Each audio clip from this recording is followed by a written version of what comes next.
Welcome back to this week's Real Country File. I'm still in the wheat shed. It is slowly filling up. We've got a little bit of a wet wheat still there to get through because, believe it or not, we have actually had some wheat that hasn't been right this year.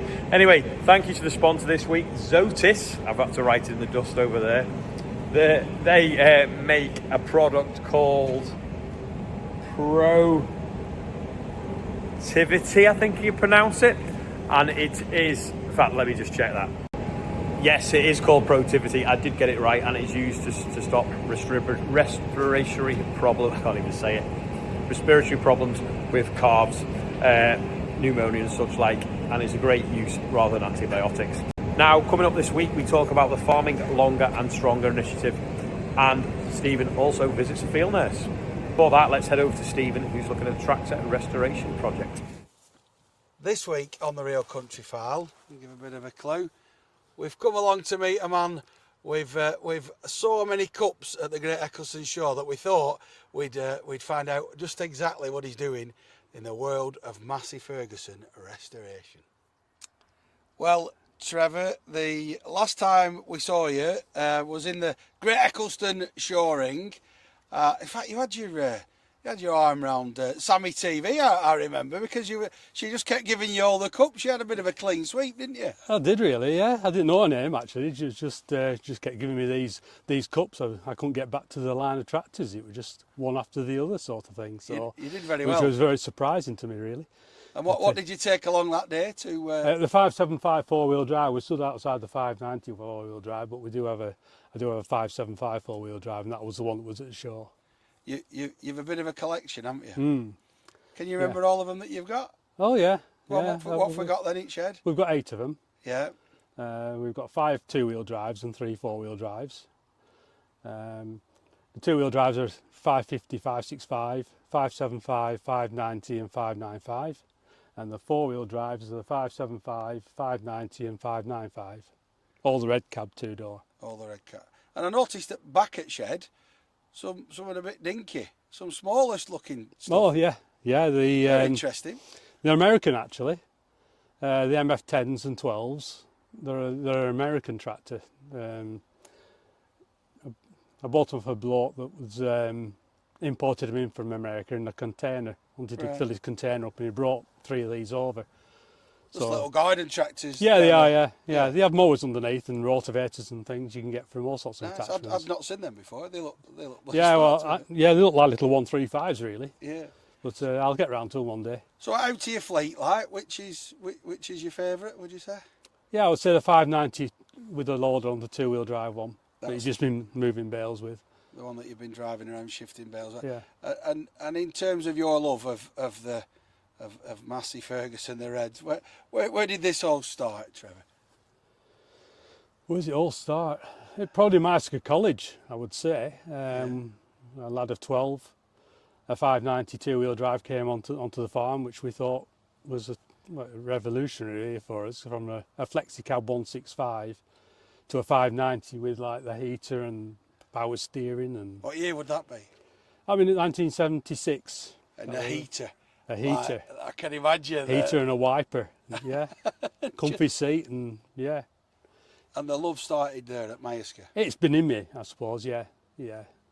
I did move to a place to work, and they had Fords mainly, but that was for like 7 years or so. But then when I moved to this place, I needed a tractor to look after it, so I went back to my Masseys again. You went back to your favourite. Well, I'll tell you what, we've had a look at the cab of this one. Let's have a walk right back and have a look at, because you've got some kind of like, I don't want to say antique, but working old stuff that's, it's a bit different. Let's have a look at that. Yeah.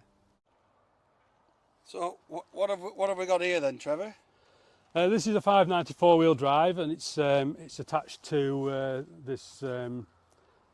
It's like a 3-point linkage bale wrapper. We make our own haylage here, and we decide to bale them and wrap them ourselves, as you've just been seeing. And it's quite a vintage to it. I don't know how many. It's probably about 30-year-old, I would think. So looking at the state of it, but. It works perfect. I was going to say, and I know you're not doing a mountain of bales. You're doing just enough. Yeah. But it must have had a bit of something, a bit of nostalgia with machines that you knew when they were new and still using them now. Yeah. It makes work a bit different, I guess. It does, but The stuff we use is there's no electronics as such, apart from this wrapper has an electric box that operates it to work, but the tractors themselves are all just basic. You pull something or press something and it just does as you say. It hasn't got a computer telling you what to do, sort of thing. So you like that kind of analog world that you like me. I have an old Saab, and you don't have to push clutch down to start engine. You That's can right. just get in and Yeah. or lean through window and turn Yeah. key, and I like that kind of simplicity of maybe no 80. buzzers going off or that sort of thing. Just I just like to jump on, turn the key and get on with my job. I like it. Well, one of your other jobs is inside the shed. I think we should go and have a little look at, because you don't just drive around fields Oh no, playing 1980s farming. No, having a bit of a schoolboy job. No, not at all. Restoration, that's the key. I have had to do at that. Yeah. Let's have a do, and he's got all the cups to prove it. Let's have a look. Well, here's the secret behind the success, I'm guessing, of all the cups, Trevor, because restoration, that's really your true passion, I think, isn't it? It started off as a hobby, to be fair, and it's now grown into what I do. Now I've sort of like took my foot off the gas, if so to speak. This is what I love doing, so I'm getting sort of paid for doing something I love doing. So people bring tractors to you now, Massey Ferguson's to you now, and you restore them to that cup-winning level. Yeah, well, yeah. It takes a while. You know, you can't expect it done in 12 months because it won't happen. By the time you've gone through the sandblasting process and the mechanics and then the painting and then the rebuilding, time goes on, and you've got to. I like to paint in summer, not in the winter. I like to rebuild in the winter and paint in the summer. That's my sort of way I do it. And sort of thing. I'm guessing you've a list of tractors that you've already restored. Do you have folk on a waiting list waiting for your talents to get through the door, or do they just keep tapping you up at pub like, when are you ready for me? Yeah, just now and then. I don't advertise the fact because it takes so long to do. You just can't do them like that. But I have got one or two in the pipeline. Yeah, I am. This is my own. This is a 390 four-wheel drive which I'm on with at the moment. But I've got a couple more in another building I'm doing for other people. So between all of them, I try and do a bit of my own and a bit of somebody else's at the same time. And that's filling your days at the minute. Yeah, very much so. Yeah. Tell us about the restoration process then. This one at the side of us. What when it come to you, what kind of state was it in, and what what's involved for you? Well, yeah, it came from over around by Ormskirk, where Tarleton, Hesketh Bank, over that way. Moss. It was like a vegetable tractor. So it's for its age, which is 1991, so it's 34-year-old. It was in good order. It just like all the tin work were rusty. And it just ready for a bit of a tidy up. Looking at its age, so to say.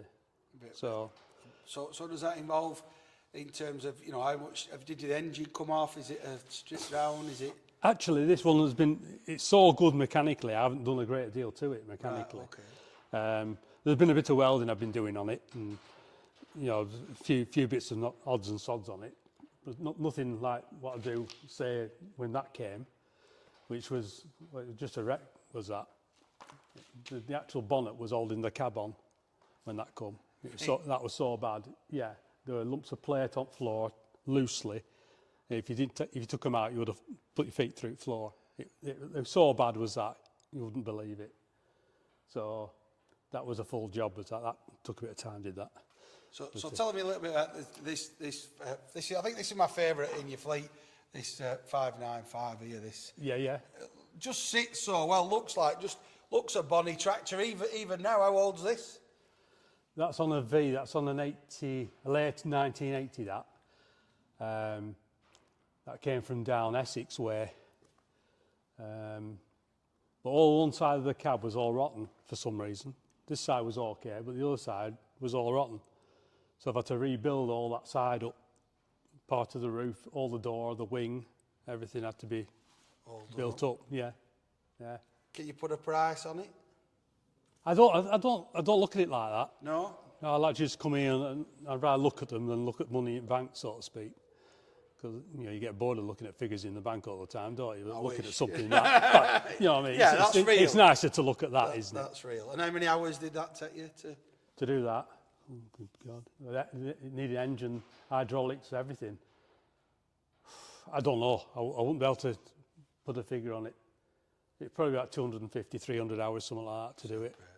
Well, Trevor, I appreciate you showing me around your collection today. And I hadn't seen a bit of it in action in field as well. That cheered me up no end when I landed up. Oh, yeah. Thank you very much for that. And good luck with what's the next show then? Or is this end at show season for you? Have you any left? That's it, I think. We sometimes go to Garsang, but that's gone now, so we missed that one out. But it's just having time, really. Just ready for next year? Yeah. Get something ready for next year, perhaps. That 390 might go next year. Who knows if I get it finished? Well, watch this space. Yeah. Well, I appreciate that, Trevor. Yeah. Thanks for your time, mate. No problem. Cheers, pal. No problem.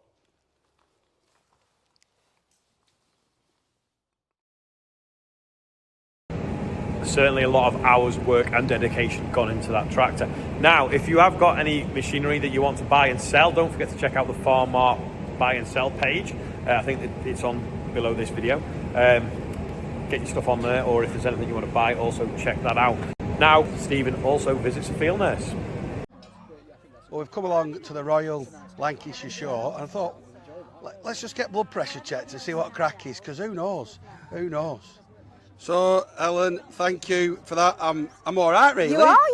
Yeah, For you're a big doing fella, well. I'm For not a big gonna fella, die. You're not doing bad. Yeah, gonna you'll be- make it round the showground anyway. Well, that's not a bad start, is it? Tell us a little bit about what you're doing with the field nurse here. I see your name on. Yeah. What's like when young farmers are doing Yeah. charity events and Yeah, we're always raising there. money and you're there and Yeah, stuff. that's Tell us a right. little bit about what you're up to. So we're a charity, and we set out with designed by farmers for farmers, really. And the people that set us up realised that out in the auction marts there was a lot of older farmers that were there that will never ever see the inside of a GP surgery unless they're just about dead. So we're out there where they are doing blood pressures and trying to pick up the early signs that there might be that there's something to worry about. And then when they get to know us, when they've come and seen us a few times at the auction, they'll start opening up. They might talk about the mental health. We might be able to talk about their alcohol use, about smoking. We'll talk about any health issue, really. And we've started working with Farming Stronger for Longer. All right, okay, tell us about this. little bit Stronger of for longer. Farming Right, Stronger okay. for Longer, Does that mean yeah. we can't retire till we're 90? Yeah, now? you've got to We've got die to in crack on. harness. Right, Yeah, right. you're dying in harness. Right, And the okay. idea of this is that we're teaching farmers that we know that you're big and strong and you can do all this stuff, but you don't lift things properly. All so right, we're teaching okay. you to use your big muscles, bending and stretching from the thighs, not breaking your backs, not knackering your knees, not hurting your hips. So yeah, you can go along to Farming Stronger for Longer. They're on Instagram, they're on TikTok, they're on Facebook. They're in association with us, so we're on Facebook, Insta. I don't think we're on TikTok. I don't think we're quite TikTok worthy Not yet, not no, yet. No, but have a look at that, and it shows you some really simple exercises that you can do every day just to warm your body up a little bit, so that you're not kind of Super tweaking important. things. And yeah, Super. absolutely. Well, listen, thank you for your time. Great to speak to you. And it's good news I'm going to get around show before You I will. die. Yeah, Happy days. Have a great day. And good luck Yeah. with the Farming Farming Stronger for Longer. How's your harvest been? How's your summer been? Are you short of grass? Are you short of grain in the shed? Are you short of straw? Are you paying too much for straw? Let us know in the comments, and everyone can have a bit of a catch up of what's going on in each region. Do put your region in the comments as well. Now, thanks again to Zotis for sponsoring this week's episode. Go and check it out and have a chat to them at the Dairy Day that's coming up soon as well. That's about all from me. Thanks for watching, and I'll see you next time.